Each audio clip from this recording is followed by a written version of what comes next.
Ken, you said they never ever will give up. Is that the classic example of it now? Yeah, it was a very brave performance, wasn't it? I mean, we could have quite easily, possibly rolled over away from home against a great side. Amazing pressure they were putting on us, and to the boys' credit, though, they said to them at half-time, that's not us, that's not the way we're going to go down. If we're going to go down, let's go down the Port Adelaide way, and that's having a crack. What was your half-time address to them? As I just said, we've talked as coaches. My coaches have done an amazing job all year, and some of the things we've talked about is we've got to crash the car we've built a little bit, so that it's going to cause us some problems at times. It's going to cause us some heartburn at times with the way we do things. But at the end of the day, we're going to go down the way that Port plays. But was it one of your best bakes of them, or did you try? No, I explained to them I wasn't happy, but it was more about what they weren't giving themselves, not us as coaches. It's the players. They just weren't representing themselves well, and that's when I said to them leading into the finals, it becomes personal in the finals, and that's what it needs to be. And you've got to be able to play and stand up in big games, and none bigger than finals. So what do you think didn't work? I mean, was it more about you, or was it that they had planned? Oh, they were fantastic.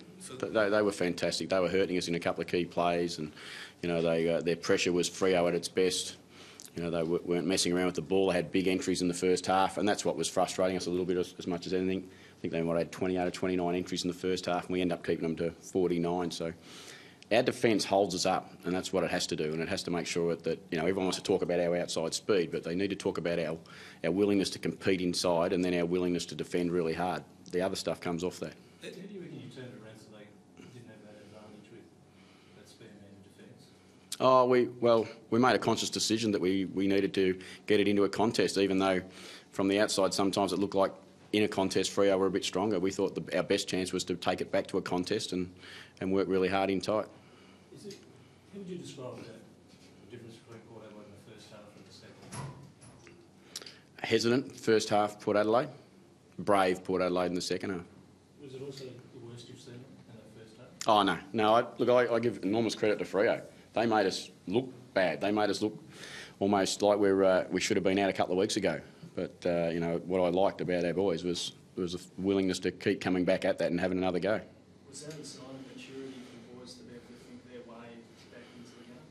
Yeah, I think it was. I think it was a real pat on the back to them as far as what they were able to achieve in the second half. And it wasn't, the scoreboard obviously works in our favour, so it's much easier to talk about it. But I just thought the way as I said, we played the tougher, harder brand of football that we know we're supposed to play, and we just didn't deliver that in the first half, albeit, as I said before, Fremantle kept pushing us away from the ball with their great strength.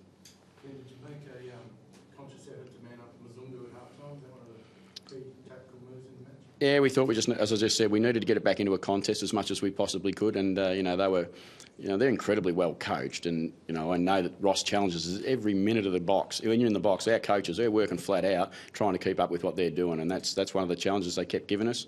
And in the end, we had to make a brave call to go that way, and we went there, and as it turns out, it's a great result for us. What's the initial verdict on the Giants?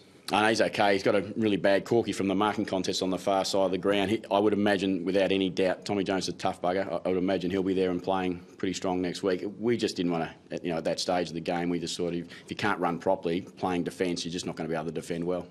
Two young players leading the defence pretty quiet in the first half with a big last quarter and Ollie Wines, particularly after half-time.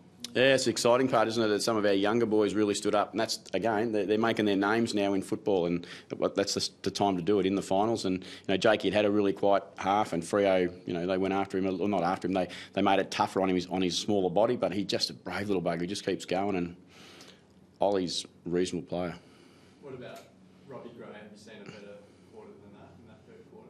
I've seen a few from Robbie this year, I've got to say. He's been out, he's been pretty strong player all year. Obviously, he won the Coaches Award, but all that stuff, all these players that we talk about, that's the collective, that's the team coming together. It's not the individual, it's the whole team, and that's what we are. We've got to be the best team in the competition, and we can't be the best individuals.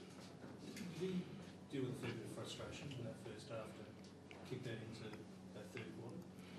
Oh, yeah, I would have thought so. I mean, Robbie wasn't playing at the level he would have wanted to play. I know that, and he's proud. So, but again, the whole team wasn't. That's the key message. Robbie's wouldn't have done what Robbie did if the team didn't fight back together. It couldn't happen individually. Do you feel like you've got a bit of momentum now heading into next week? Obviously, Hawthorn's had the week's rest that could be better players We understand the game. We understand the brutality of the contest. We know Hawthorn's had a rest.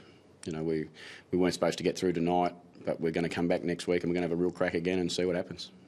How important was Wingard's goals before half-time, margin back to 24 points, and you're talking about having a crack, if we're going to go down and have a crack, but just kick the goal 24 points down, give you something to hang your head on. Yeah, I reckon Freo left us in the game. They missed some shots, and we missed a couple, but they missed a lot more. But I thought there was, you know, 1 or 2 goals just before half-time. Just give our boys a little bit of a sniff. Okay, well, the scoreboard's not that far away, and we know how powerful we are at the end of games. What about their belief? What does that do to it? Oh, I think... If you keep saying that they're not going to be a group that never ever gives up, that they then got to live it. So where's their belief level on that now? Oh no, they know that our best footy's good enough. There's no mystery in that. It's just good enough. Our best footy's good enough. You know, we're still going down the path, the journey that we started on, and we're not putting any limits. We didn't. My first year, last year, we said we're not going to put any limits on where we can go. People probably thought we were a bit silly at that point, and rightly so. But we're not going to do it now either. We're not going to put any limits on us. I think that what I'm seeing there is they get in a hole again. How much are they going to dig this game back in memories and say that they can keep doing it? I know these boys know they can come from anywhere almost. You know, with a little bit of help. You know, we've played over my time some amazing comeback football. We don't want to play that though. We want to play the footy we played last week and get the game under control. But when you play quality at this time of the year, you know, we're now in the top 4 in the competition. We know the competition is going to be very, very tough, and they're going to have time where they put you under the pressure. You finish like that off a 6-day break. Is 6-day break a factor anymore? Is it something worth talking about? No, we don't think it is. As a footy club, Burjo and his team don't believe that 6-day breaks have that big an impact. I mean, sure, if you have to do 6 days after a period of time, it would, but not at this stage of the year. Your energy's up. It's a great time of the year. You're involved and you're playing. I reckon footballers would play in 4 or 5 days if they had to. Is there ever consideration to White not playing tonight? No, not for one moment. From Monday onwards, we were convinced that Whitey was going to be okay. Whitey was absolutely convinced he was going to be okay. We understand player welfare first and foremost, and we don't take, you know, really big risks with our players. We don't want to do that to them. He was very committed to playing. We're very committed to playing him because he's been a special part of our team this year. Ken, last time Adelaide Oval, Hawthorn, that big game that was at night, we saw Alistair Clarkson come in and he seemed like as if he was really keen to meet Port Adelaide in Melbourne. He's got that now. What sort of Port Adelaide does he meet so many weeks later? Does he still have reason to believe they can get you again? Oh, they're reigning premiers. They know they can get us. There's no doubt about that. But you know, I'm sure they're sitting there tonight and they'll be thinking that, you know, we're going to provide them with some significant tests. You know, we know that. And Clarko's right. They played us at Adelaide Oval. They had players missing. They had personnel missing. You know, I don't take any notice of that game. Every coach would say at the end of a game, we'd love another opportunity to play against them. We're going to get that opportunity next week. Robbie Gray didn't come out for the post-match warm-down on the field. Is there an issue with him? No, he's just tired, to be honest. We've got no injury issues other than Jonas, so Robbie stayed inside. I think I've seen Robbie and maybe, who? Jay Schultz. Yeah, well, Jay doesn't come out when we go out, so he just stays inside all the time. He doesn't train very often either. When you arrived at the club, it seemed like it was at rock bottom, and to be able to guide it to a prelim final now, what are your emotions like and how proud are you? You just said it. I'm just enormously proud of our footy club, our supporters, our members. This footy club is an amazing story. What have we got, Norts, members-wise? I'm sorry, I keep forgetting.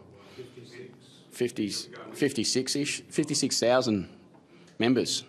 We're filling the stadium up. We're really proud of our club. We're really proud of our history. I'm really proud of the way the club, from Koshy and Keith and all the staff, not just the ones who get noticed, all the staff, all the coaches, all the admin staff at the football club, everyone that's involved with the Port Adelaide Football Club just deserve a big pat on the back for the way they've turned this football club around. It was enormously brave that even before you'd taken this side out, that you said they'd never give up when we'd had enough vision in the previous 3 years to suggest they would. What did you say? And what did you believe in? Oh, look, I'll be honest, I was asked to say it a little bit with Koshy, and, you know, what can we promise our fans? Well, we won't give up. He said, can we promise? I said, yeah, we'll promise them we won't give up. Now, what that looks like doesn't always mean the scoreboard's flattering. You can actually get beat, but there's a way to play. You know, and the way to play is you just, when the next contest comes, you forget about the one that's gone and you make a man's effort to compete, and that's what we have to do. Travis spoke, Dan, he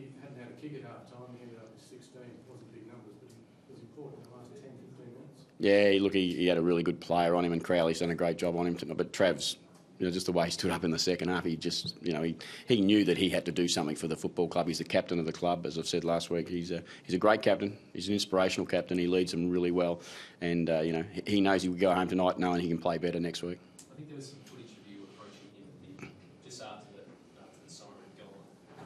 What did you say to him then? Oh, I know. I just said to the whole group, there's still more to go. There's still plenty of work to go. Let's just understand what we've done. We've worked hard to this point, but she's not over. I said here 2 weeks ago we're going to give it a crack, and we're still going to give it a crack. And that's our idea, is to keep going. And that's what I said to Travis, the captain. You just got to make sure the boys understand there's still more work to do, and we've got to turn back up to training. We love the opportunity to train next week. We're the happiest blokes ever about training again next week.